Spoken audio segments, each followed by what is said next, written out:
ई-KYC आता विरोधक जे अफवा पसरवत आहेत, ई-KYCमुळे असं होईल तसं होईल, परंतु ई-KYCमुळे हे आधार कार्ड लिंक होईल आणि आपल्याला ही पद्धत जी आणखी सोपी होईल, सुलभ होईल आणि त्यांना पैसे मिळतात ते सुलभतेने त्यांच्या खात्यामध्ये जमा होतील, पारदर्शकता त्याच्यामध्ये येईल आणि त्याचबरोबर ज्या योजना इतरही योजना ज्या आहेत लाडक्या बहिणींसाठी त्या योजनांची देखील माहिती त्यांना मिळेल आणि त्यामुळे ई-KYCमुळे कुठलाही संभ्रम मनामध्ये कुणी ठेवू नये।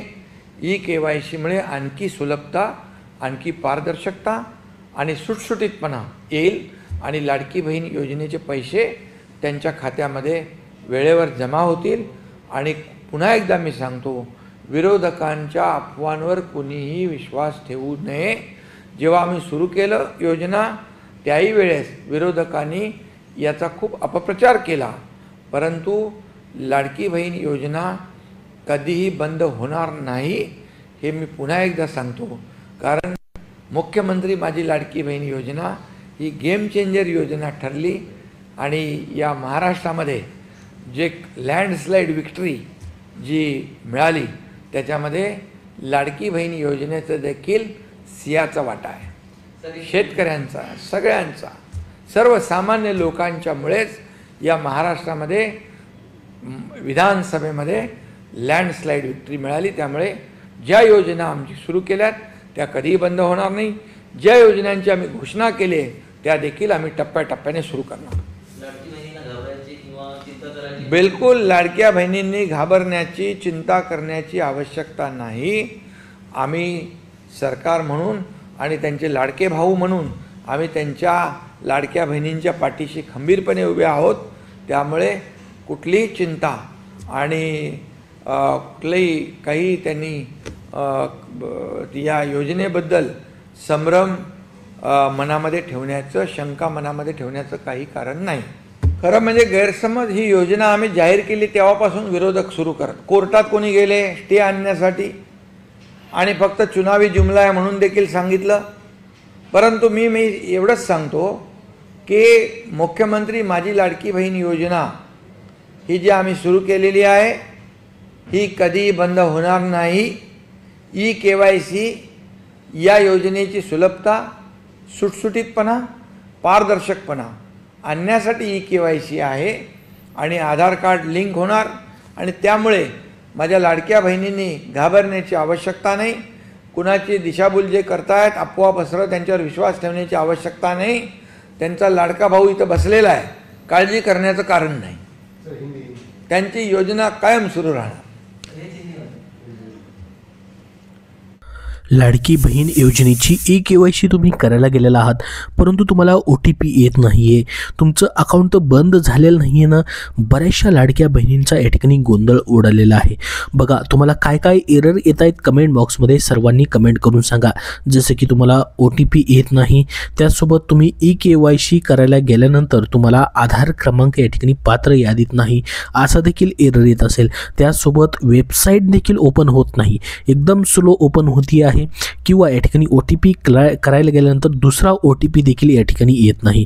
अशा भरपूर साऱ्या तुम्हाला या ठिकाणी समस्या ज्या आहेत ते येत असतील, परंतु तुम्हाला गोंधळून जायचं नाही किंवा घाबरायचं देखील नाही आहे। कारण की ही योजनेची OTP जे या ठिकाणी येत नाही आहे किंवा या ठिकाणी एरर जो पण तुम्हाला येतोय त्यासाठी तुम्हाला जवळपास 2 महिने देण्यात आलेला आहेत। म्हणजेच लाडकी बहीण योजनेची KYC करण्यासाठी तुम्हाला 2 महिन्याचा अवधी देण्यात आलेला आहे। तर बघा, आता सुरुवातीपासून या ठिकाणी आपण जर बघितलं, लाडकी बहीण योजना ज्यापासून चालू झालेली आहे तेव्हापासून ही पहिल्यांदाच KYC करण्यासाठीची प्रक्रिया सुरू झालेली आहे। आता बघा, याचा GR देखील आलेला आहे की प्रत्येक वर्षी जून महिन्यामध्ये ही KYC प्रक्रिया केली जाणार आहे। तर बघा, ही पहिल्यांदाच प्रोसेस घडत आहे, त्यामुळे याच्यामध्ये भरपूर साऱ्या चुका असू शकतात आणि याच्यामध्ये आता सुधारणा देखील होतील. म्हणजे हळूहळू या ठिकाणी ही प्रक्रिया जी आहे ती सुरळीत होईल. त्यासाठी काय करायचं आहे तुम्हाला, आता बघा पहिल्यांदाच या ठिकाणी ही प्रक्रिया असल्यामुळे याच्यामध्ये चुका असतील, त्यासोबत ही प्रक्रिया जी आहे सुधारण्याचा प्रयत्न केला जाऊ शकतो. त्याच्यामुळे तुम्हाला थोडंसं थांबून काय करायचं आहे, या ठिकाणी ही प्रक्रिया करायची आहे. एकतर तुम्हाला या ठिकाणी तुमची वेबसाईट चालत नसेल, तुम्हाला वेबसाईट ओपनच होत नसेल, त्या वेबसाईटवरती खूप सारा लोड असू शकतो. कारण की करोडोवरती लाडक्या बहिणी या ठिकाणी हे योजनेचा लाभ घेतात. त्या लाडक्या बहिणी पात्र आहेत, त्यांच्याकडून या ठिकाणी ही KYC जी आहे ती करण्यासाठीची प्रक्रिया चालू असेल, त्याच्यामुळे वेबसाईट ओपन होत नसेल. एक तर तुम्ही मग या ठिकाणी रात्रीच्या वेळी देखील या ठिकाणी करू शकतात, जेणेकरून तुमची KYC जी आहे ती सक्सेसफुल होऊ शकते. किंवा तुम्हाला थोडंसं थांबायचं आहे, तुम्हाला घाई करायची आवश्यकता नाही, याच्यासाठी अजून वेळ देखील वाढवून देण्याची प्रक्रिया जी आहे ती केली जाऊ शकते. आता बघा बऱ्याच जणांची KYC देखील सक्सेसफुल झालेली आहे, परंतु त्या लाडक्या बहिणींचं असं म्हणणं आहे की आम्ही पहिल्यांदाच ही KYC जी आहे ती करत होतो, त्यामुळे आम्हाला या ठिकाणी ही प्रक्रिया जी आहे ती समजलेली नाही, त्यामुळे आम्ही बरेच जणांनी या ठिकाणी चुकीचे ऑप्शन देखील निवडलेले आहेत, त्यामुळे आम्हाला एडिट करण्याचा ऑप्शन देखील देण्यात यावा, त्याच्याबद्दल देखील या ठिकाणी विचार केला जाऊ शकतो. त्याच्याबद्दल जशी अपडेट येईल तशी तुम्हाला वेळोवेळी शेअर केली जाईल. तर बघा महाराष्ट्र सरकारने मुख्यमंत्री माझी लाडकी बहीण योजनेच्या सर्व लाभार्थ्यांसाठी आता KYC जी आहे ती अनिवार्य केलेली आहे आणि ती पूर्ण 2 महिन्याच्या कालावधी त्या ठिकाणी करण्यासाठी देण्यात आलेली आहे. सरकारी आदेशात म्हटलं आहे की KYC केल्याशिवाय मासिक मदत जी आहे ती या ठिकाणी भेटणार नाही. आणि KYC का महत्त्वाचे आहे ते देखील त्यांनी सांगितलेलं आहे की लाडकी बहीण योजनेचा प्रत्येक महिन्याचा जो लाभ आहे तो सुरळीतपणे भेटण्यासाठी आणि प्रत्येक लाडक्या बहिणींना तो भेटण्यासाठी या ठिकाणी KYC महत्त्वाची आहे. तर बघा महाराष्ट्र सरकारने मुख्यमंत्री माझी लाडकी बहीण योजनेच्या लाभार्थ्यांसाठी KYC जी आहे ती अनिवार्य आता केलेली आहे. ही प्रक्रिया पूर्ण करण्यासाठी लाभार्थ्यांना जवळपास 2 महिन्याचा अवधी देण्यात आलेला आहे. गुरुवारी याबाबतचा सरकारी आदेश म्हणजे GR जो आहे तो जारी करण्यात आलेला होता, अशी माहिती या ठिकाणी महिला आणि बालविकास मंत्रालयाच्या अधिकाऱ्यांनी दिलेली आहे आणि त्याबद्दलचा GR देखील आलेला आहे. गेल्या वर्षीपासून महाराष्ट्र सरकारने पात्र महिलांच्या अकाउंटमध्ये 1500 रुपयाची जी आहे या ठिकाणी आर्थिक मदत म्हणून हे प्रत्येक महिन्यामध्ये DBTद्वारे 1500 रुपये जमा केले जातात. आतापर्यंत महिलांच्या अकाउंटमध्ये 14 हप्ते या ठिकाणी जमा करण्यात आलेले आहेत. म्हणजेच टोटल आतापर्यंत 21,000 रुपये लाडक्या बहिणींच्या खात्यामध्ये जमा करण्यात आलेले आहेत. प्रत्येक महिन्याचा लाभ तुम्हाला भेटत आलेला असेल. आतापर्यंत तुम्हाला 14 हप्ते भेटलेले आहेत. तुमचा आता हा जवळपास या ठिकाणी 15वा हप्ता सप्टेंबर महिन्याचा तो देखील जमा होणार आहे. त्याबद्दल अजून अपडेट आलेला नाही, परंतु तो देखील लवकरच तुम्हाला जमा होईल. आत्ताच ऑगस्ट महिन्याचा हप्ता देखील तुम्हाला जमा झालेला आहे. लाडकी बहीण योजनेमध्ये आतापर्यंत अनेक घोटाळे समोर आले. अनेक पुरुषांनी आपण महिला असल्याचं दाखवत देखील फॉर्म भरून पैसे उचललेले आहेत. यामुळे सरकारचं मोठं या ठिकाणी नुकसान झालेलं आहे. आता सरकारने या योजनेत पारदर्शकता आणण्याचा निर्णय घेतलेला आहे, ज्यामुळे आता KYC करणं गरजेचं आहे. मग अशा भरपूर साऱ्या या ठिकाणी समस्या आहेत. त्या समस्यांवरती तोंड देण्यासाठी या ठिकाणी लाडकी बहीण योजनेची KYC करणं खूप गरजेचं होतं. त्यानुसार सरकारने आता KYC करण्याचा निर्णय घेतलेला आहे, ज्यामधून खरोखर ज्या पात्र लाडक्या बहिणी आहेत त्यांच्यापर्यंत लाभ पोहोचवून आता सरकारला या ठिकाणी सोपं जाणार आहे. आणि KYC मुळे जी प्रत्येक महिन्यामध्ये या ठिकाणी पडताळणीसाठी वेळ लागणार होता तो देखील या ठिकाणी कमी होणार आहे. कारण की लाडकी बहिणीचे या ठिकाणी जो आधार आहे त्या आधारची या ठिकाणी योजना जोडली जाणार आहे. आधार या ठिकाणी जी आहे त्याच्यावरून KYC तुमची प्रक्रिया पूर्ण केली जात आहे, जी की ही योजनेची KYC आहे, तुमच्या बँकेची KYC नाही. बऱ्याचशा लाडक्या बहिणींमध्ये गोंधळ आहे की बँकेची KYC आहे की योजनेची आहे, असा देखील प्रश्न आहे. तर बघा ही तुमची जी KYC असणार आहे ती फक्त योजनेची सध्या KYC होते, जेणेकरून तुम्हाला प्रत्येक महिन्याचा लाभ सुरळीत भेटावा यासाठीचं हे सरकारचं मोठं पाऊल आहे. यामध्ये पुढील 2 महिन्याच्या कालावधीमध्ये महिलांना या ठिकाणी KYC करण्यासाठी देण्यात आलेला आहे. या कालावधीमध्ये KYC करणं खूप गरजेचं आहे. KYC केली नाही तर महिलांचा लाभ देखील बंद होऊ शकतो. मात्र अनेक महिलांनी KYC करण्यासाठी OTP देखील येत नाही. अशा भरपूर साऱ्या अडचणी लाडक्या बहिणींना आहेत. KYC पूर्ण करताना अनेक जणांना या ठिकाणी तांत्रिक अडचणीचा सामना करावा लागत आहे. अनेकांना आधार क्रमांक टाकल्यानंतर देखील आवश्यक जो OTP असतो तो भेटत नाही. यामुळे लाखो महिलांची या ठिकाणी KYC पूर्ण ही या ठिकाणी होऊ शकत नाही. ही देखील एक तांत्रिक समस्या या ठिकाणी आहे.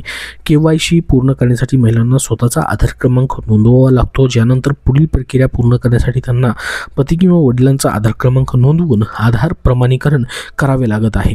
दोन्ही प्रक्रियेमध्ये संबंधित व्यक्तीचा मोबाईल नंबरवरती OTP येतो. ही OTP टाकल्यानंतरच KYC प्रक्रिया पूर्ण होते. मात्र OTPची येत नसल्याने अनेक महिला या ठिकाणी त्रस्त झालेल्या देखील आहेत. KYC प्रक्रिया पूर्ण करण्यासाठी सरकारने 2 महिन्याचा कालावधी या ठिकाणी दिलेला आहे. मात्र यामध्ये अनेक तांत्रिक समस्या येत आहेत. हे पाहता सरकार काय निर्णय घेणार हे पाहणं महत्त्वाचं ठरणार आहे की KYC बद्दल या ठिकाणी टाईम वाढवला जातो आहे की KYC प्रक्रिया जी आहे याच्यामध्ये वेबसाईटमध्ये अजून या ठिकाणी फास्ट पद्धतीने समस्या जी आहेत या ठिकाणी ज्या लाडक्या बहिणी येतात त्यामध्ये तांत्रिक सुधारणा केले जातात का ते देखील पाहणं खूप गरजेचं आहे. आणि यामध्ये तांत्रिक सुधारणा देखील अजून होऊ शकतात किंवा टाईम देखील तुम्हाला वाढवून दिला जाऊ शकतो. मात्र ही KYC जी आहे सध्या यावर्षी पहिल्यांदाच होते, त्याच्यामुळे ही KYC प्रक्रियेमध्ये सुधारणा तर होणारच आहेत आणि तुम्हाला टाईम देखील वाढवून देण्याची शक्यता देखील असू शकते, कारण की भरपूर साऱ्या अडचणी लाडक्या बहिणींना सध्या येत आहेत. आणि हा KYC जी प्रक्रिया असणार आहे सध्या प्रत्येक वर्षामध्ये आता केली जाणार आहे. त्याच्याबद्दलचा GR देखील निघालेला आहे. तर बघा तुमची KYC झालेली आहे किंवा नाही, कमेंट बॉक्समध्ये सर्वांनी कमेंट करून नक्की सांगा, जेणेकरून सर्वांपर्यंत ही माहिती पोहोचेल. तुम्हाला काय अडचणी येत आहे, जसं की OTP येत नाही आहे किंवा वेबसाईट ओपन होत नाही किंवा तुम्हाला KYCचा बॅनर दिसत नाही आहे किंवा या ठिकाणी दुसरा OTP जो आहे तो तुम्हाला येत नाही आहे, अशा भरपूर साऱ्या अडचणी तुम्हाला असू शकतात. सर्वांनी कमेंट बॉक्समध्ये सांगा तुम्हाला काय काय नेमकी अडचणी येतात, त्याच्यावरती जेणेकरून सर्वांपर्यंत ही माहिती पोहोचेल की नेमकी कुठली अडचणी येत आहेत ती. आणि हे KYC बद्दल जसं अजून नवीन अपडेट येईल KYC प्रक्रियाबद्दलचं तसं तुमच्यापर्यंत वेळोवेळी शेअर केलं जाईल. सध्या तरी तुम्हाला या ठिकाणी ही महत्त्वाची माहिती दिलेली आहे. तुम्हाला KYC करणं मात्र गरजेचं असणार आहे. KYC केल्यामुळे तुमचा जो लाडकी बहीण योजनेचा हप्ता आहे तो प्रत्येक महिन्यामध्ये सुरळीतपणे या ठिकाणी भेटण्यासाठी मात्र मदत होणार आहे. त्यासाठी तुम्हाला हे महत्त्वाचं आहे. तुम्हाला सप्टेंबर महिन्याचा जो तुमचा 15वा हप्ता आहे त्याबद्दलचं जसं अपडेट अजून येईल तसं तुमच्यापर्यंत नक्की शेअर केलं जाईल. सध्या तरी प्रत्येक महिन्यामध्ये हा लाभ जो आहे या ठिकाणी लेट होताना दिसतो आहे. त्यामागे हेच कारण आहे की पडताळणी असेल किंवा या ठिकाणी लाडकी बहीण योजनेची पडताळणीमध्ये अनेक मुद्दे आहेत, ते प्रक्रिया तपासण्यासाठी या ठिकाणी वेळ लागत आहे. त्याच्यामुळे देखील हा तुमचा सप्टेंबरचा हप्ता देखील लेट झालेला असावा. त्याच्याबद्दल जसं अधिकृत अपडेट येईल तसं वेळोवेळी तुमच्यापर्यंत नक्की शेअर केलं जाईल. सध्या या व्हिडिओमध्ये एवढीच महत्त्वाची माहिती. अजून तुमचे काही प्रश्न असतील तर कमेंट बॉक्समध्ये नक्की विचारा. हा व्हिडिओ नक्की लाईक करा आणि लाडक्या बहिणींपर्यंत नक्की जास्तीत जास्त शेअर करा, जेणेकरून सर्वांपर्यंत ही माहिती पोहोचेल. पुढील सर्व अपडेट पाहण्यासाठी आपल्या चॅनलला सबस्क्राईब करून देखील ठेवा. धन्यवाद.